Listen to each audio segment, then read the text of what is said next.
let you know. Because so far we're not working, we're playing. We're having fun. We're in a sandbox, you know? It's not work. It can be exhausting, but so can, you know, riding roller coasters all day. I kind of... Can we just try it? I know you don't want to.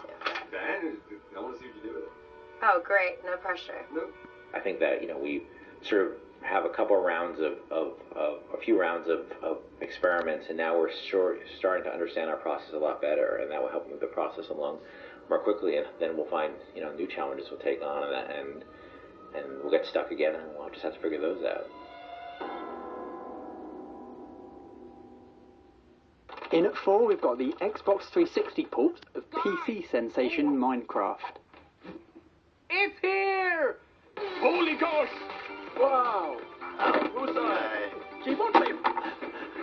Get out of my way! Oh, running really fast now. Come on! Marley! Oh, give me the controller! I want the controller! Oh, wow! Oh, dude!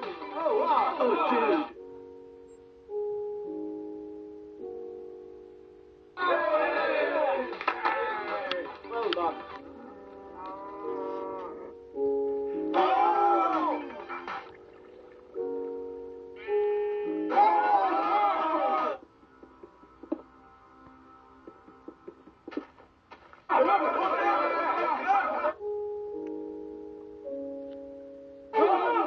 Oh no!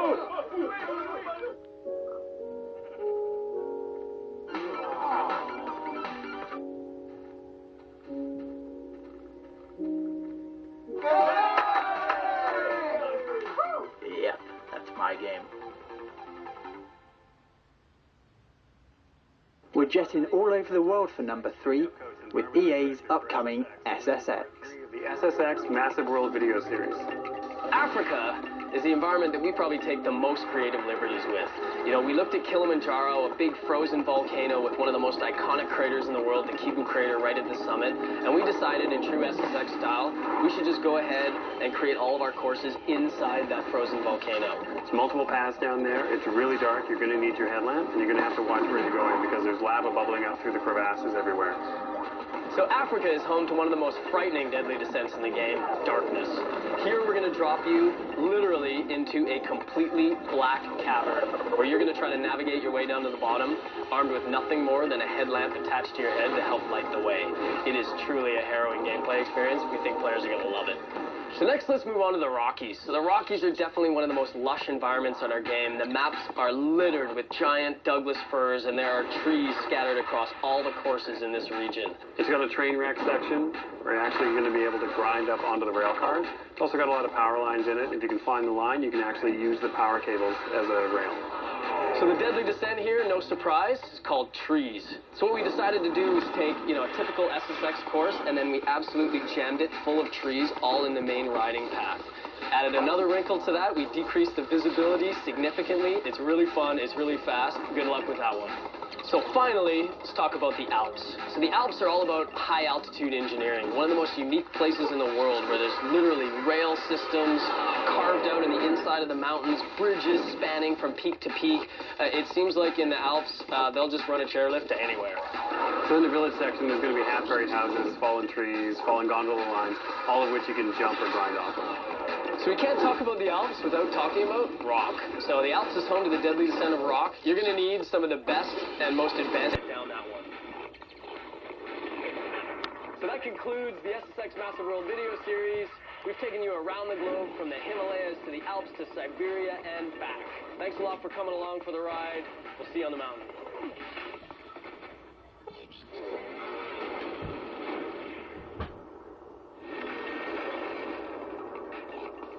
Max Payne 3 is coming in March, and Rockstar's on-hand voiceover man is going to tell you how it's made. Payne 3 was to use technical design innovations to create an immersive and story-driven action shooter, in which there is an intensely cinematic quality to gameplay, as well as cutscenes.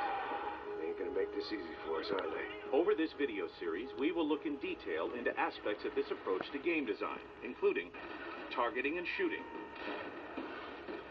movement and animation, bullet time, and artificial intelligence.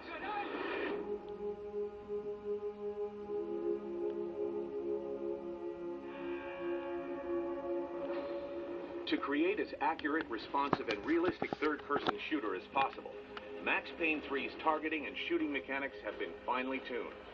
The game combines the precision of a first-person shooter with the connection to the character you get from third-person games. This core gunplay is based around tight control of the reticle, maintaining full responsiveness without sacrificing realistic character movement. The animations powering Max Payne all work together, so Max can twist and turn fluidly and realistically, ensuring the target is always in Max's sights. This allows for 360-degree shooting, even from a prone position.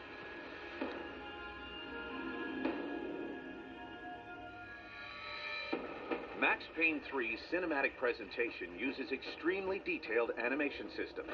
Max's fluid and realistic movement is the result of thousands of separate animations that dynamically combine, along with procedurally generated physics animations, to create a character that is completely grounded in the physics of the world around him. Bullet time has always been the core strategic and aesthetic gameplay element for the Max Payne series.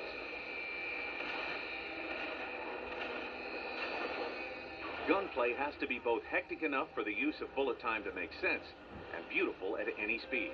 The game is engineered around the many ways in which bullet time is utilized. Every single bullet is physically modeled in real time. Final kill cams use bullet time and dramatic camera angles to show off final deaths. Each one is unique, responding to your choice of weapon, the point of impact, and a real-time natural motion euphoria animation reaction. The technology behind enemy intelligence varies depending on if they are untrained street thugs, favela gang members, or elite special forces. There are several thousand unique AI combat animations covering a range of movements from finding cover to reaction to injuries, all to ensure that no gunfight feels the same. Enemies respond uniquely to weapon hits depending on each weapon's force, angle of hit, animation pose, and environment around them. Max Payne 3 brings all these advances together to create stylish and precise gunplay in an incredibly detailed and beautiful environment. Combined with Max's noirish narrative, it creates an intensely cinematic, non-stop action experience.